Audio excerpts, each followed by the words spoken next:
ডাকসু ভবনে অনির্দিষ্টকালের অবস্থান ও অনশন কর্মসূচি পালন করেছেন ৪৭তম বিসিএস এর লিখিত পরীক্ষার্থীরা। সকালে পুলিশি বাধায় পিএসসির সামনে অবস্থান কর্মসূচি পণ্ড হওয়ার পর সন্ধ্যায় ব্রিফিংয়ের পর অনশন শুরু করেন আন্দোলনকারীরা। দ্রুত সময়ের মধ্যে কার্যকরী ব্যবস্থা নিতে সরকারের প্রতি আহ্বান তাদের।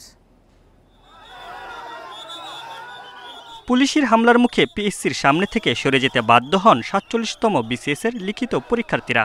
রোববার সকালে লিখিত পরীক্ষা ৩ মাস পেছানোর দাবিতে আন্দোলন শুরু করেন তারা। প্রতি বছর বিসিএস এর জন্য আবেদন করে ৩ থেকে ৪ লাখ। এবারও পিএসসির নির্দিষ্ট সময়ের মধ্যে সব প্রক্রিয়া শেষ করার উদ্যোগ নিলেও পরীক্ষার সময় কম দেওয়ার অভিযোগ পরীক্ষার্থীদের।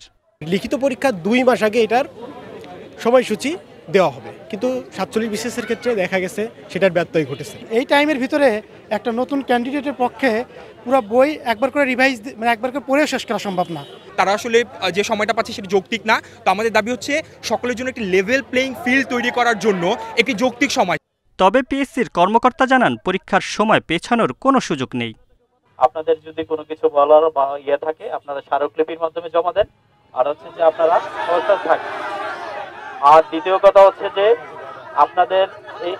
আপনাদের যে নির্ধারিত ডেট দেওয়া হয়েছে লিখিত পরীক্ষাটা অনুষ্ঠিত হওয়ার জন্য, যেটা আমরা অনেক আগেই জানিয়েছি।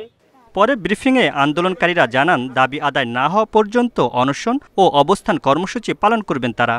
আমাদের মায়ের উপরে লাশের উপরে এই উপদেষ্টারা আজকে ক্ষমতায় বসে বিভিন্ন অফিস করতেছেন, বাট ওনারা কখনো কোনো ছাত্র বিষয়ে কোনো যোগাযোগ রাখেন না এবং খবর নেন না। আমরা আগেও একবার মার খেয়ে এসেছি, কি ওনারা তখনও আমাদের সাথে যোগাযোগ করেন নাই, আজকেও মার খেয়েছি ওনারা যোগাযোগ করেন নাই। কিন্তু ওনাদেরকে ওইখানে রাখাই হয়েছিল যে আমাদের ছাত্র বিষয়ে কিন্তু যে বিষয়গুলো থাকে সেগুলো নিয়ে যেন ওনারা কথা বলবেন।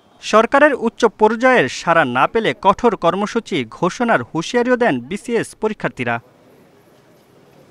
Mamunur Rahman, independent news, Dhaka.